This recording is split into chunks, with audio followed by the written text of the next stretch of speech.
Alerta Geral. São 7h33. Uma boa notícia. Os municípios do Ceará terão em 2021 pelo menos 232 milhões de reais em emendas parlamentares individuais no orçamento da União. A grana já começa a irrigar os cofres das prefeituras. As informações com Carlos Alberto. Municípios do Ceará têm, em 2021, 231 milhões em emendas parlamentares ao orçamento da União. A Câmara Federal publicou nesta terça-feira um relatório com informações sobre a distribuição de 231 milhões e 200 mil por meio de emendas parlamentares ao orçamento da União de 2021 para municípios do Ceará. São 136 emendas apresentadas pelos deputados federais e senadores. O dinheiro cai na conta das prefeituras e é destinado a obras em diferentes áreas. Do total de 231 milhões, 156,9 milhões por meio de 89 emendas serão destinados a obras, serviços e manutenções da rede de saúde. Outros 53 milhões são oriundos do Ministério da Economia, enquanto mais de 12,9 milhões saem dos cofres do Ministério do Desenvolvimento Regional para obras de infraestrutura hídrica. O relatório da Câmara Federal aponta que os deputados federais e senadores emplacaram 52 emendas ao orçamento da União, que totalizam um volume de recursos de 172 bilhões 351 milhões 839 mil sem a destinação definida. Ou seja, os autores das emendas definirão ao longo do ano qual destino será dado aos recursos dessas emendas parlamentares. A prioridade a ser eleita, ou seja, a cidade a ser contemplada com os recursos, será escolhida pelo próprio deputado ou senador. Com informações dos bastidores políticos, para o Alerta Geral, Carlos Alberto. São 7h35. Um bom dinheiro que continua chegando aos municípios do Ceará, jornalista Beto Almeida. Dinheiro aí que é das emendas, originário das emendas individuais. E nessa transferência, desse pacote de transferência, tem alguns destaques para os municípios do Ceará. Luciano de Oliveira, o que a gente chama aí na atenção é o seguinte: primeiro, o presidente Jair Bolsonaro, segundo o levantamento feito pelo site Contas Abertas, é o governo que de 2015 para cá mais liberou emendas parlamentares no Congresso. Por que isso? Começou em janeiro, por conta daquela história lá da renovação das duas casas legislativas. E ele precisava, logicamente, utilizar da liberação dessas verbas, que é constitucional, é legal, não tem nada de imoral na liberação, não, é bom que se diga, tá? Isso está previsto no orçamento, previsto a liberação, os deputados e os senadores, inclusive o diferencial agora é que essas emendas elas são impositivas. Não é mais aquela história de você colocar no orçamento, na peça orçamentária, a previsão de liberação de recursos e isso ficar na boa vontade do governante apenas. A diferença maior é que existem as chamadas emendas, que chama de cheque em branco, aquelas que não têm uma destinação lá direta, específica, e que o deputado simplesmente, ou o senador, indica ali na hora para o município que ele quer aquela obra e ela cai diretamente já na conta, sem que haja um controle mais específico das chamadas cortes de contas, no caso específico, o Tribunal de Contas da União. Mas o Ceará é beneficiado, não só o Ceará, todos os estados são beneficiados. Isso é ruim? Em tese não, Luciano. De jeito nenhum. Não é. Dinheiro chegando. Não é. Olha, Beto, a gente só precisa ter a certeza e a convicção de que esses recursos precisam ter a utilização correta. Nesse texto que está no nosso site cearagora.com.br e também nos dados trazidos pelo Carlos Alberto, tem 4 municípios entre os 184 do Ceará que se destacam. Por exemplo, Acaraú vai receber 4 milhões e 79 mil reais. Todas as emendas apresentadas pelo deputado federal Roberto Monteiro. Granja, 3 milhões de reais. São emendas do senador Ciro Gomes, no valor total de 1 milhão de reais, e mais 2 milhões de reais de emendas parlamentares do deputado Roberto Monteiro, do PDT. Já o município de Ipu está levando 3 milhões de reais, todos os recursos com emendas parlamentares apresentadas pelo deputado Vaidon Oliveira. E nesse caso de Ipu, o ex-prefeito Sérgio Rufino nos mandou uma informação aqui dizendo o seguinte: além desse dinheiro, Beto Almeida, Ipu está recebendo 4.659.000 reais de emendas apresentadas pelo deputado Denis Bezerra. E ainda Pentecoste, que está ficando com 2.650.000 reais, sendo uma emenda de 650 mil reais apresentada pelo deputado Mauro Filho e 2 milhões de reais do deputado Vaidon Oliveira, que aparece com a rubrica transferências especiais. E aí sim, entra naquela história das transferências especiais ou destinação para qualquer município, para onde o parlamentar tem sua base naturalmente. No total são 231 milhões de reais dessas emendas parlamentares. Eu falei 232 milhões de reais, mas estou corrigindo aí para o número mais real. No total, em janeiro, Zino, foram mais de 500 milhões de reais liberados em emendas, exatamente no auge daquelas negociações para a eleição da Câmara e do Senado.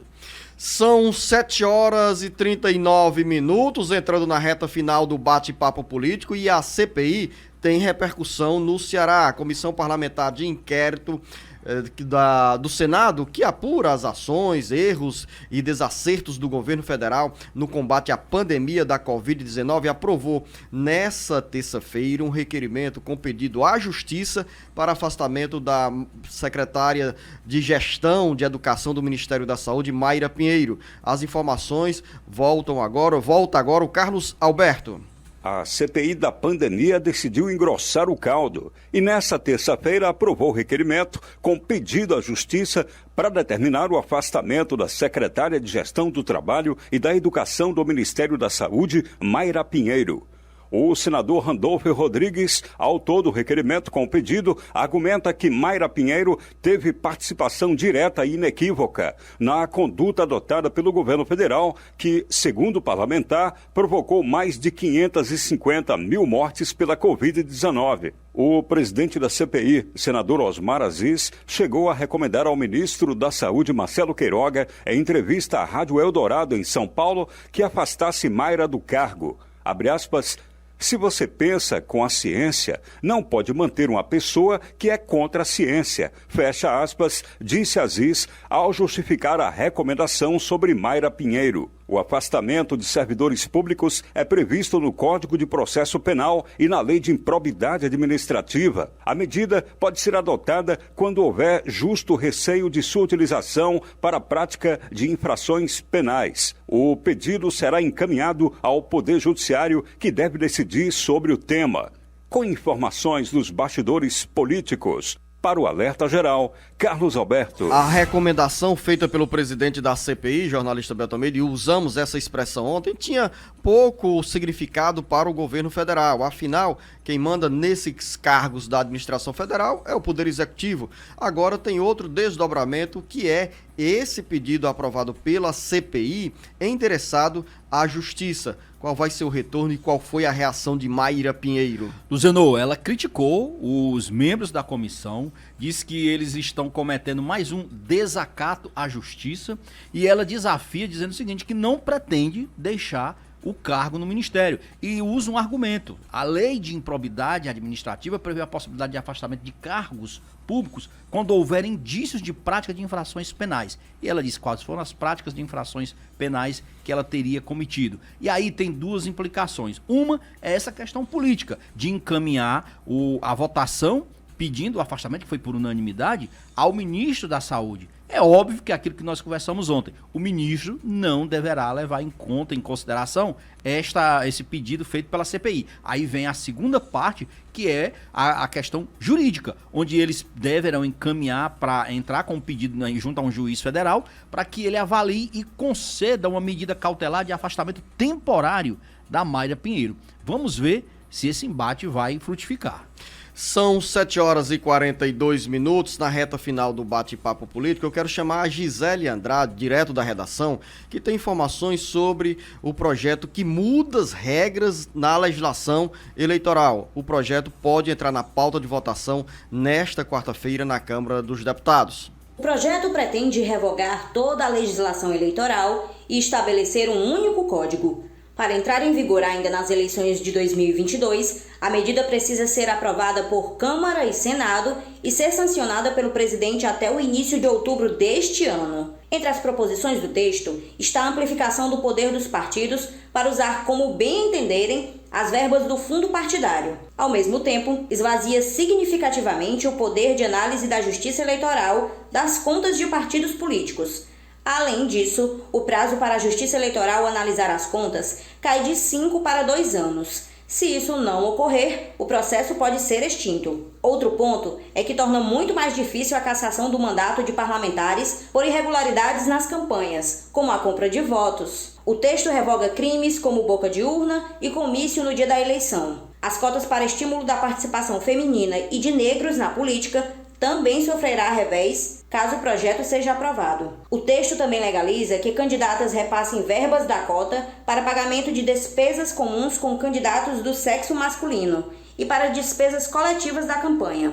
Não há menção sobre cota proporcional para negros, o que passou a ser regra a partir de 2020 por decisão do Supremo Tribunal Federal.